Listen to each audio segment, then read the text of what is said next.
Bem, estamos de volta com Argumento. Nesse dia de estreia de cenário, estamos aqui com o zootecnista Guilherme Minsen, que é um dos cardeais da revista AgroPará, que inclusive circula neste domingo, encartada no Diário do Pará. E o Guilherme vem falar naturalmente de agronegócio e, dentre os vários assuntos do agronegócio, que a polêmica que está agora em torno da vaquejada, um esporte que já reúne mais de 12 mil pessoas só no Pará. Então temos muitos assuntos para tratar com o Guilherme. Guilherme, é um prazer tê-lo aqui novamente, muito obrigado por ter vindo. Uma grande satisfação sempre, Mauro, e a gente encontrar o cenário novo, 23 anos já, Mauro? 23 anos no ar com o nome e argumento. Você começou aqui criança, então, era novinho, não sei como é que o pessoal deixava aquela época ser entrevistado. É verdade, é verdade. Mas foi uma visão de um empresário da época, o Jair Bernardino de Souza, que foi quem construiu a RBA e que decidiu montar um programa de entrevista dessa natureza no final da noite das segundas-feiras. Empresário que qualquer paraense ou qualquer um que já viveu aqui tem que sempre lembrar e lembrar comigo. Muito, sem sombra de dúvida. Foi um visionário. Mas, Guilherme, nós estávamos falando sobre a questão da vaquejada, que é uma tremenda polêmica, né? O Supremo já colocou o dedo na legislação do Ceará e isso vem um efeito dominó para o resto do Brasil de um modo geral.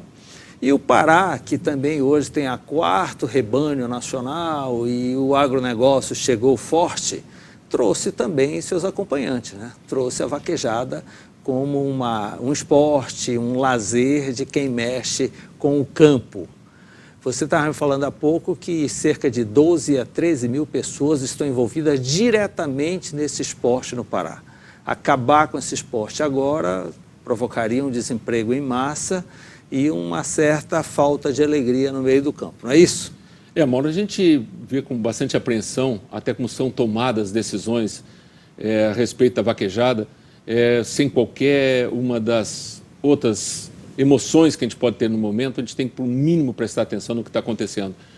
A vaquejada é um esporte que evoluiu muito nos últimos anos, nós temos várias coisas que evoluíram junto com isso. Ninguém mais do que nós trabalha não só com ambiência, mas tem que se trabalhar com o animal em temperatura e animal em conforto. Isso foi feito várias legislações, hoje já tem o rabo artificial, tem a luva, o esporte evoluiu muito, tem que ter a presença do zootecnista, do veterinário, onde tem a vaquejada, os animais não têm mais as agressões que tinham antigamente, que era normal, um esporte que evoluiu, como todos os esportes equestres. Bem, você, zootecnista, protetor, é mérito dos animais, você falar isso já acalma um pouco. Quer dizer, que o sofrimento hoje do boi não é como antigamente.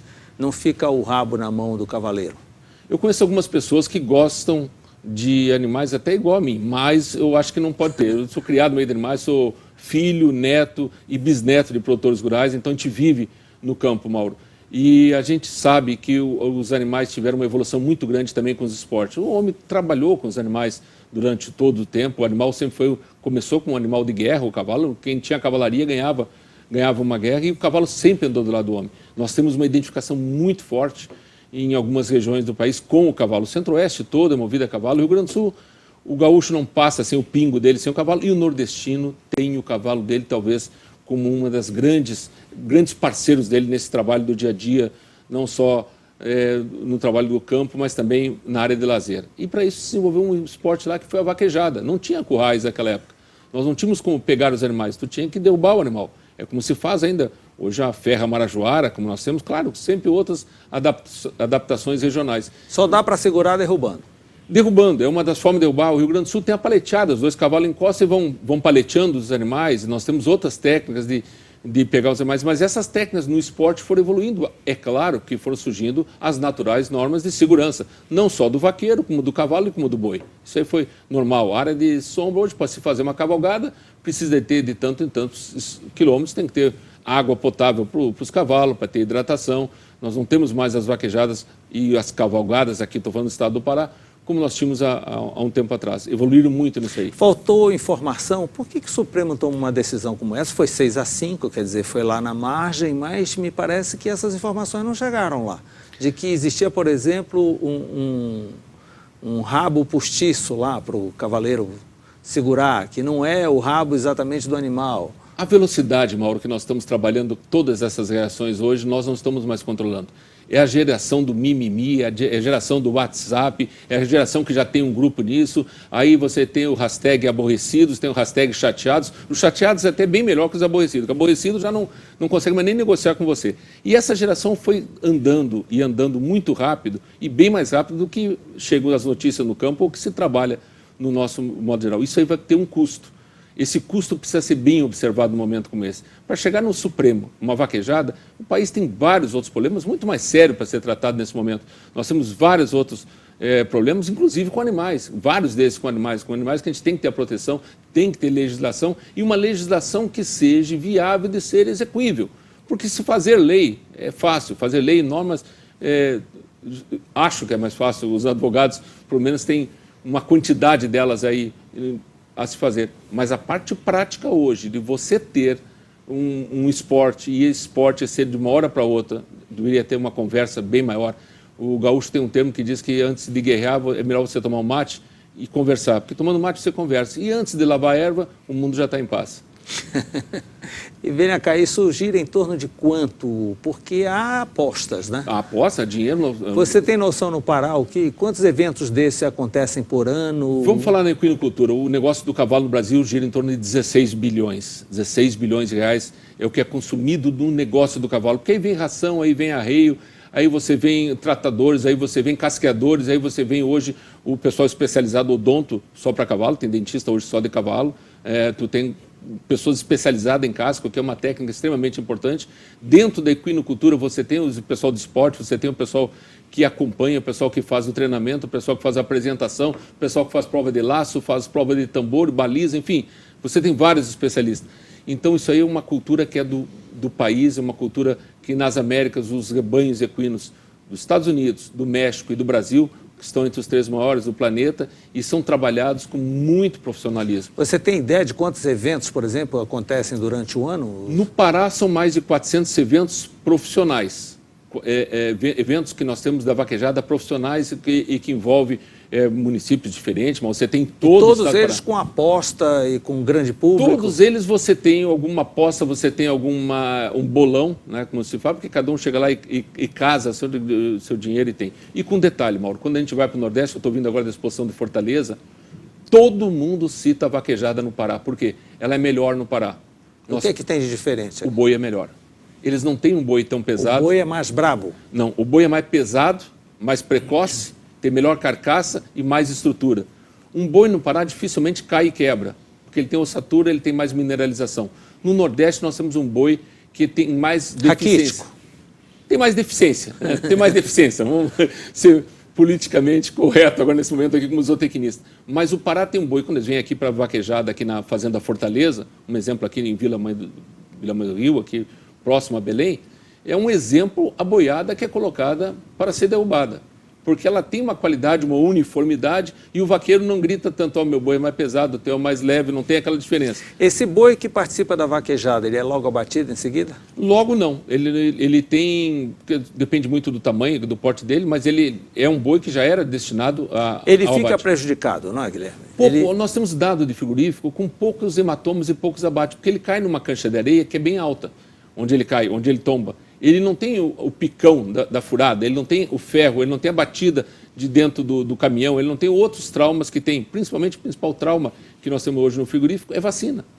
Vacina que é obrigatória e que tem que se fazer. Nós temos que desenvolver muito mais ainda as vacinas. São vacinas oleosas, são 2 por ano que a gente faz aqui ainda, por exemplo, da fitose. Tem mais a vacina. Fica a marca da vacina lá. Muitas vezes você vê, inclusive, em partes nobres, como é a picanha, como é o alcatra, quando você vai fazer dentro do frigorífico que a gente chama de toalete, que é tirar a parte porque ela fica danificada, ela fica com aquele hematoma, né? E aí a prática no frigorífico é você fazer a toalete. Aí tem a grita do produtor que ele perdeu muito no rendimento na classificação e tipificação da carcaça.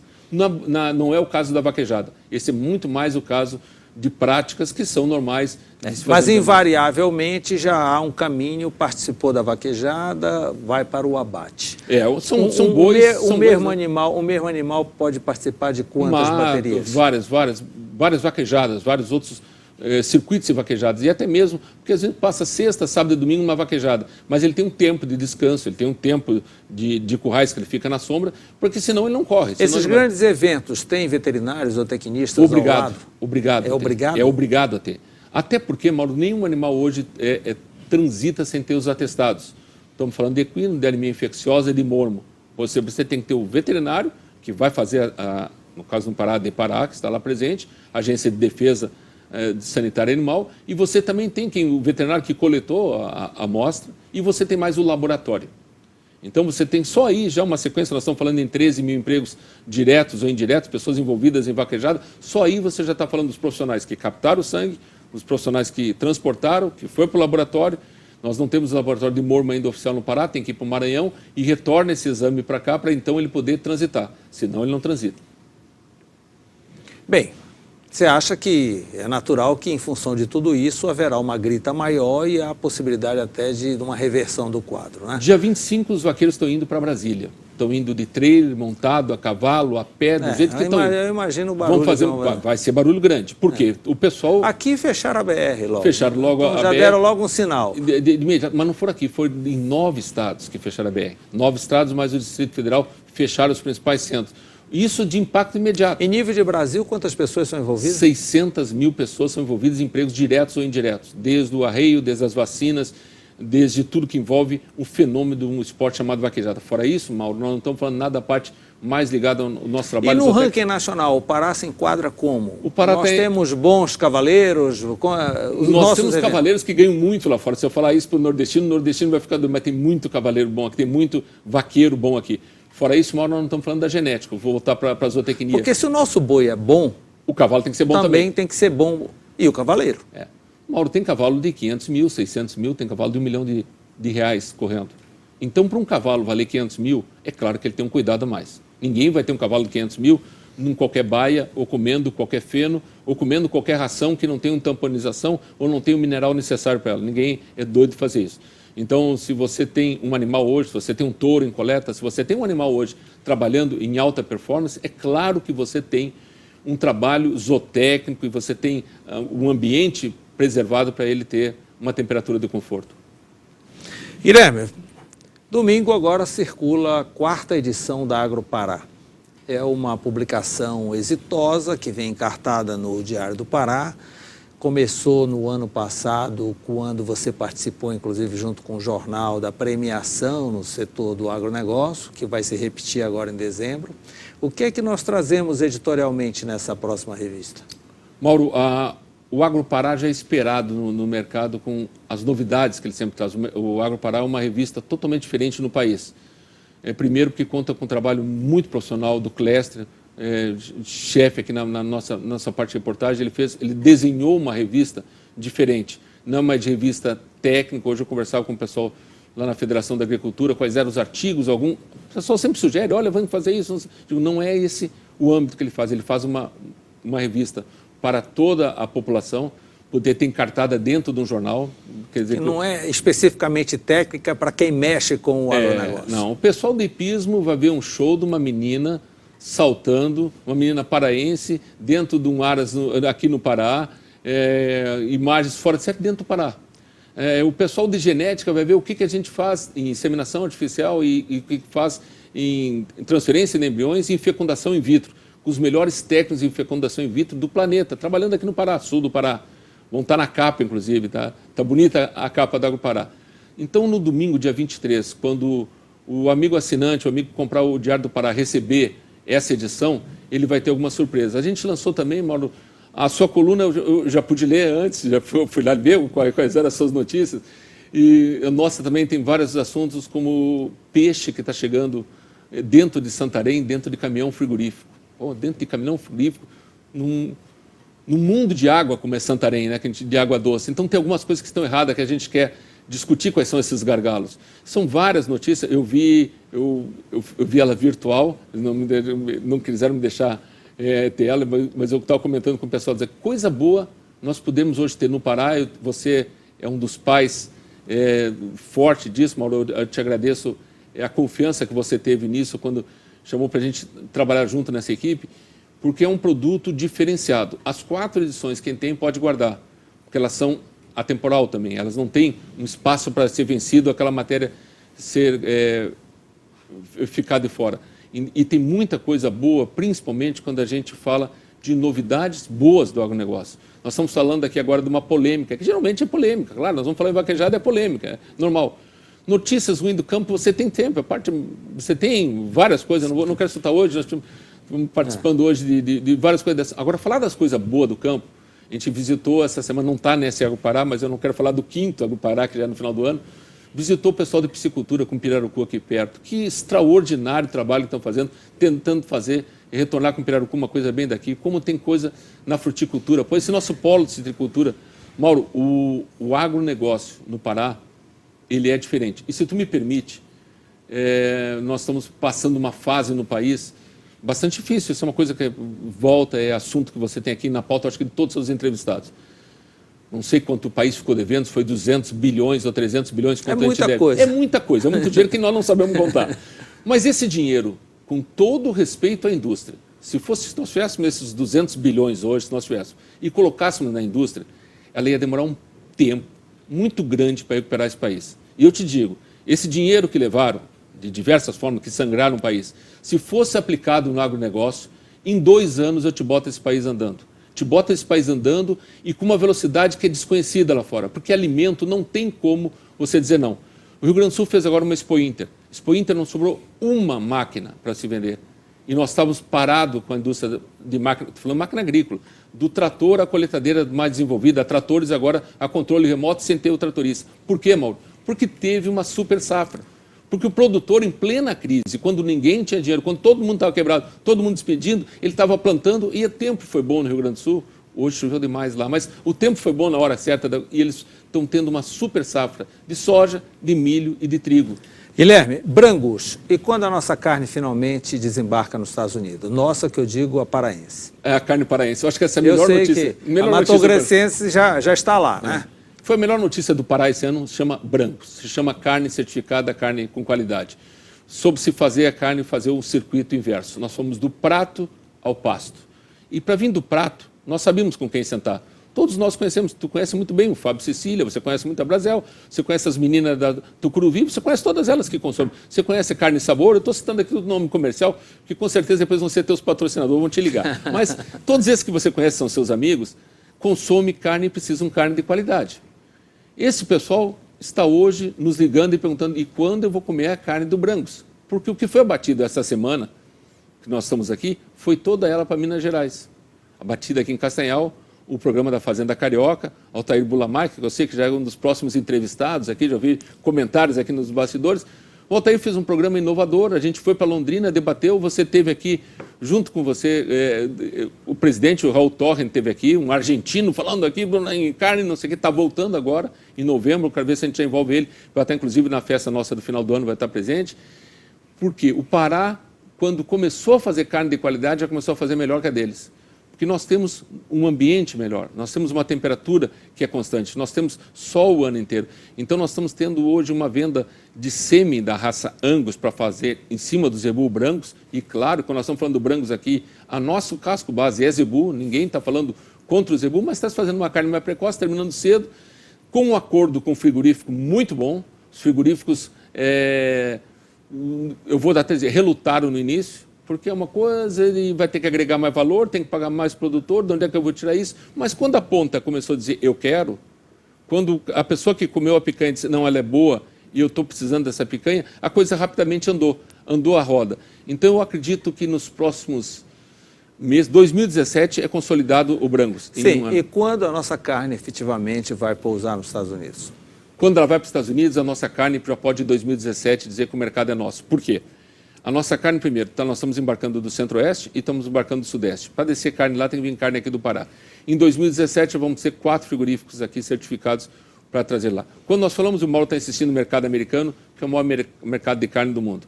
O Brasil produz 17% de carne no planeta, 17%. O Brasil e os Estados Unidos juntos produzem 40% da carne. 40%. Com uma diferença aí, Mauro. Os Estados Unidos têm mercado consumidor extraordinário, extraordinário. Eles podem comer toda a carne que produz lá, o México e o Canadá junto. Então, para eles poderem exportar essa carne, porque eles precisam dessa divisa também. Da onde eles vão trazer carne? Daquele nosso parceiro que tem 17% lá na América Latina. Então o Brasil e os Estados Unidos, quando viram o negócio da carne junto, e é isso que o nosso ministro Blairo Maggi está fazendo lá fora agora, está na Índia, fez isso na China, foi lá ver no mercado chinês onde é que chegava a carne, foi ver como é que chegava a nossa carne e o que chegava lá de carne.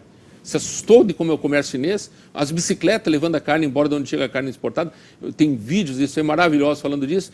E agora, na nossa última reunião, a reunião dos BRICS, um dos assuntos é a carne brasileira. Por quê? Não é por nada, não, porque não tem carne em outro lugar do planeta. Os argentinos, os uruguaios, que era exportador da cota Hilton, têm um rebanho reduzido.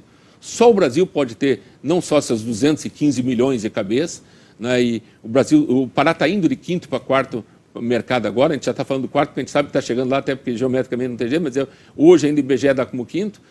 Eu tenho certeza, Mauro, que vai ser um dos produtos, eu até falo, eu comento muito, uma reivindicação que eu tenho, quando se faz aqui os nossos programas, a gente faz já muito bem aqui o cacau, se faz flores, se faz joia, eu acho que está na hora de nós botar junto com o chocolate, nós pegar e botar a carne e botar o mel.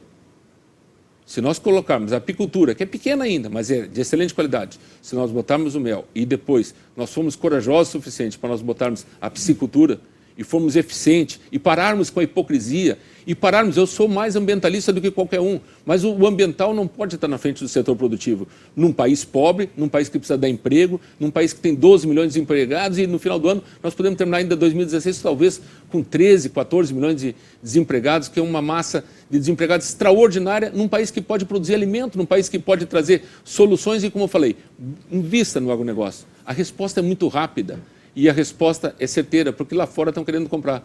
Até 2020, 2025, diz a OEA que o Brasil vai ter que alimentar o mundo. Guilherme, estão preparados para isso, Mauro? Você é emocionante quando fala dessa questão do agronegócio. Realmente aqui, nós em torno de Belém não conhecemos muito esse potencial.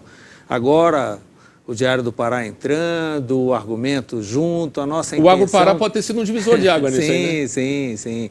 E quando vislumbrou, né, o negócio, o agronegócio de modo geral, já traz a mídia como todo mundo vem atrás, já começa a abrir espaço, coisa que não abriu antes. E você sabe que em marketing, quem chega primeiro sempre leva vantagem. E a Agro Pará chegou primeiro, né? O Argumento abre o espaço para o agronegócio também com essa intenção.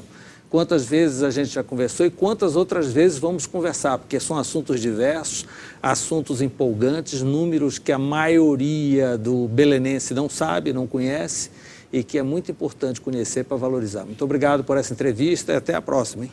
Mauro, eu que agradeço isso. A gente tem que falar de público, isso deixar isso gravado, que há um tempo atrás você nos chamou para falar aqui de embriões, que era a Central Genética Marcos Marcelino. Eu não vou falar o número de anos, não, porque eu já falei que tu vai estar com o programa há 23 anos, mas faz bastante tempo isso, Mauro, para a gente falar de Central Genética Campo de Boi, do grupo Marcos Marcelino. Aquilo, naquela época, poderia parecer para muitos como uma coisa... do futuro. Falar uma coisa, o que estão falando de embriões? Vinham os estagiários da USP, Nossa, era um negócio muito longe. Muito longe, aqueles dois doidos estão falando do que lá. E aí uma pessoa que você conhece bem, meu amigo Tony Bona, chegou para mim lá em cima do Castanheira e disse, agora, além disso, além de você ficar lá com o Mauro falando nisso, ainda quer fazer um leilão aqui em cima do Shopping Castanheira. Eu acho que a gente não está aqui a passeio, a gente tem que vir aqui ser um pouquinho diferente nisso. Essa vida a gente leva algumas coisas muito boas, como é os momentos que a gente está aqui no Argumento. Eu te agradeço esse espaço que você abre para o agronegócio. Não é um espaço pequeno, não, Mauro, porque o agronegócio hoje precisa disso. É um espaço bastante importante para nós. A gente quer te agradecer isso. E a gente tem certeza que esse espaço ainda vai dizer para você, e quando a gente contar essa história no futuro, dizer, olha, daquela Agro Pará, lembra quando estava na 5ª edição, lá em 2017? Olha o que a gente já fez. E talvez vamos encadernar isso e fazer um bom livro para ler essas histórias. Obrigado, Guilherme. Obrigado pela sua companhia. Estaremos de volta na próxima segunda-feira, no mesmo horário. Tchau.